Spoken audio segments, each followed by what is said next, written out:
want to emphasize, there are office buildings at the Capitol, and then there is the Capitol Dome, which is so, synonymous with the scene on Capitol Hill. That's where those chambers are. That's where the insurrection happened on January 6th. And what you are seeing is that is the main checkpoint to get to the U.S. Capitol building. It's on the corner of Constitution and Delaware. And like I was saying before, just a couple of weeks ago, you wouldn't have been able to drive up and down Constitution. That street was closed off because of that exterior fencing. And I just, I think that that's important to point out to viewers at home, because obviously this is the kind of scenario that they had been really trying to prevent happening since January 6th, and obviously prior to January 6th as well. But there is heightened security on Capitol Hill. Some of that had come down just because of, there was a sense that things could move beyond January 6th and the insurrection. So a shocking moment for people on Capitol Hill. Like Josh said, I think it's important to point out that it appears that this scene, had unfolded and perhaps had been at the end. It didn't look like there was any imminent danger when I was outside, but I will tell you that there's just a sense of anxiety up here on Capitol Hill, given what we just saw a couple of months ago. And this is just a reminder that the threat is still very much in existence.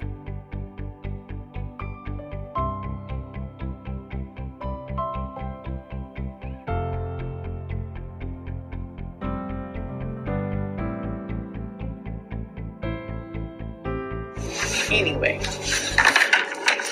let's see what these cards have to say today about what's going on in our world. How about that? I think I'm going to do these for interesting stimulus update. Oh, okay, because this is about our world. I said I want to do something different, so this is different. I don't think I ever pulled cards for a stimulus update. Interesting. Ten of Pentacles. Mercury in Virgo. Security.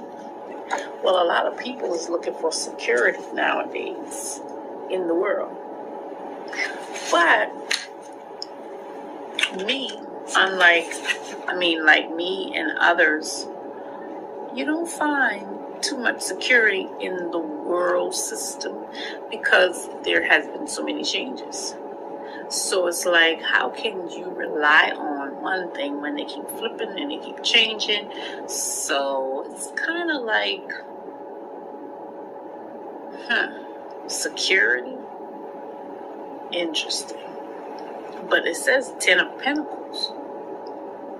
So what are you saying? And then I'm drawn to the moon phases. So as far as Ten of Pentacles, that's the fulfillment. Yeah, I think I'm going to use the book on this. Ten of Pentacles, that's the fulfillment of a thing. The completion, if you will. And this is security, though. So, we are moving into a state of security in the world. Well, that's a blessing. Hallelujah. How many know we need that? I'm grateful. So I guess this is a little stimulus update that Spirit wants to encourage us, to let us know that we are embarking upon, because she's standing on a red, like a line up in the sky.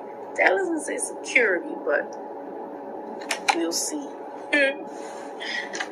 We are embarking upon having more security in the world. Interesting. Now, what type of security are we talking about? We talk about Ten of Pentacles, so that could be stability in our finances and things of that nature. I'm kind of multitasking, so I might have to take a break to go and change out some laundry, but I'll be back. So, Ten of Pentacles says,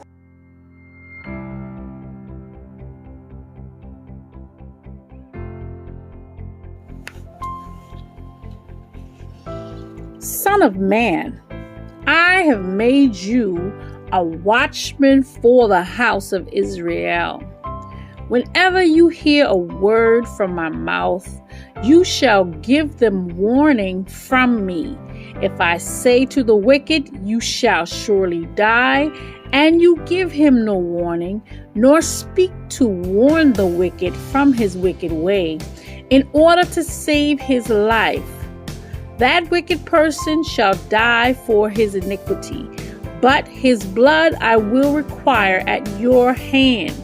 But if you warn the wicked, and he does not turn from his wickedness or from his wicked way, he shall die for his iniquity, but you will have delivered your soul. Ezekiel 3:17-19. Pride goes before destruction, and a haughty spirit before a fall. Proverbs 16:18. Now when these things begin to take place, straighten up and raise your heads, because your redemption is drawing near. Luke 21:28. And do not fear those who kill the body, but cannot kill the soul. Rather fear him who can destroy both the soul and body in hell. Matthew 10:28. Those are just some scriptures, beloved, about warning. So I asked the Lord, what would he have me to say? Because I think the video basically says it all. People don't take heed to warning because, they have their own reasons. They may not find you credible. Oh, that chick is crazy, or he crazy. They just talking. But I am here to say that you should always test the spirits. You should always ask for discernment and always pray that you hear with the ears of spirit.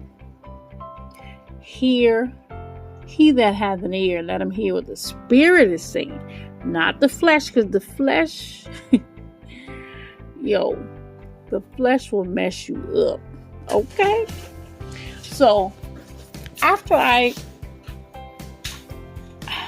heard about the Capitol shooting, then the security breach, I'm like, oh my God. That's what I said on the 31st in my consult about security. However, I didn't go into detail. I just kept saying the word security because it just didn't make sense to me about Ten of Pentacles and security. I just put it as financial security.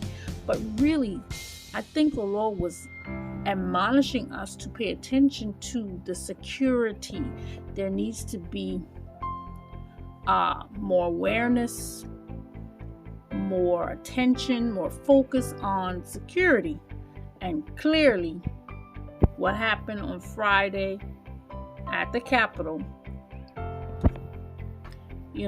warning always comes before destruction. That's all I have to say, because I didn't want to say anything. But it is what it is. Take heed, people. You don't have to like who God speaks through.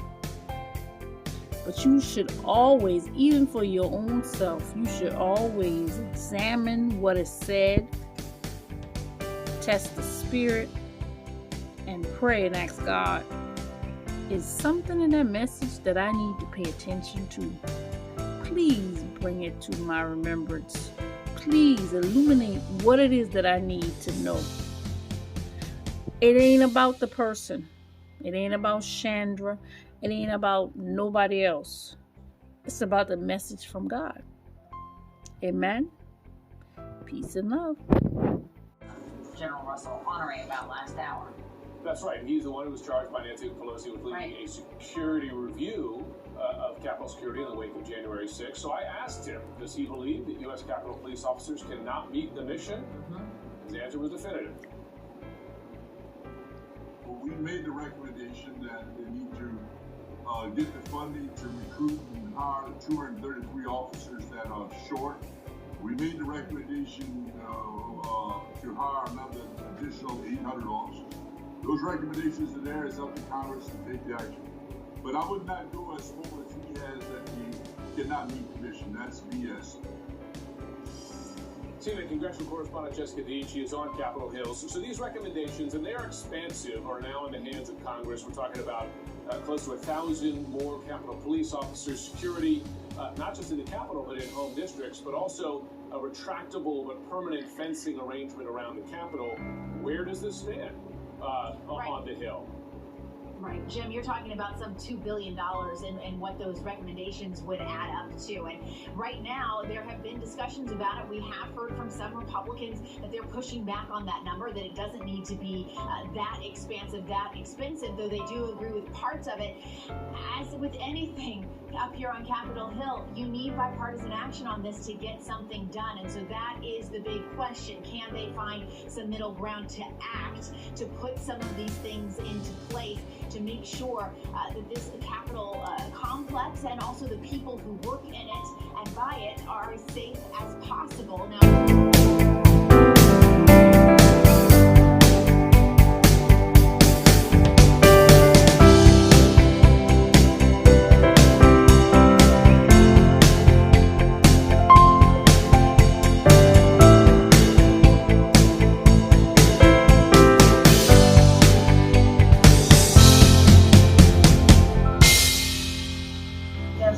some people have gotten vaccines. It's a lot easier with vaccines.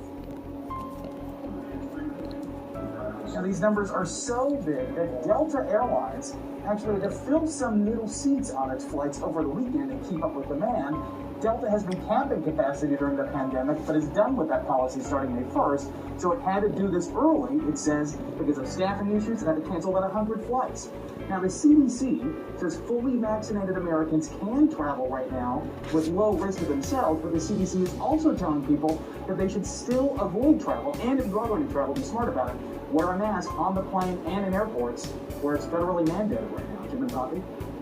Pete, thank you very much for that reporting live for us at Reagan this morning. Well, Michigan is in the middle of another coronavirus surge, in part fueled by more contagious variants and an increase in gatherings. That is key, Jim. No question. More than 8,000 new infections were reported there just on Saturday. Hospitalizations, and that's key, they're rising as well. CNN's Polo Sandoval joins us now from Detroit. But Polo, this good news. As of today, everyone over the age of 16 in the state is eligible to get vaccinated. That's well ahead of a lot of other states. How are they managing to do that? Yeah, that's one of some of the positive developments that we're getting here in Michigan. Not only that, but also the state plans to double its vaccination goal too, Jim, from about 50,000 shots a day to up to 100,000 a day here pretty soon. So they do hope to cover more ground in terms of vaccinations because, as you mentioned, those numbers are certainly alarming for health officials here. As you mentioned over the weekend, about 8,400 cases. That number, by the way, we haven't seen something like that in terms of daily new COVID cases in Michigan since early December. So many health experts here are wondering if that dreaded expected fourth wave is perhaps what's actually happening here in Michigan. So really a lot of the focus is on vaccination and also on trying to bridge that trust gap, especially with communities of color. We've talked about that at length here, but it seems now, months into the rollout of the vaccine, that is still an issue. So yesterday we spent some time during Easter service at a local Baptist church and spoke to some of the congregants there. And in fact, some of the folks who had initially hesitated to get the vaccine told us that obviously they went ahead and not only got vaccinated, but they are also now trying to spread the word among their congregants, including also Kevin Lockett, who actually was infected last year, recovered, and is now really trying to spread the word to actually get vaccinated among his community. Take a listen. You have to follow the signs. You have to mask up. You have to stay away from large gatherings. This is real. And all I can say is if you don't believe it, catch it. The pastor at that congregation also telling me that what they're really trying to get across, or at least the people that they're really trying to get across to, are the younger members of the congregation, those that are perhaps just waiting to get that vaccine, or at least not actually taking that step. But it's not necessarily because of vaccine hesitation, they told me. It was more because they feel like they can't get sick. And that, if you look at the numbers, is certainly not true. Not only infections, but also hospitalizations. Many hospitals in and around the Detroit area reporting that they are seeing more younger adults in their emergency room with the coronavirus.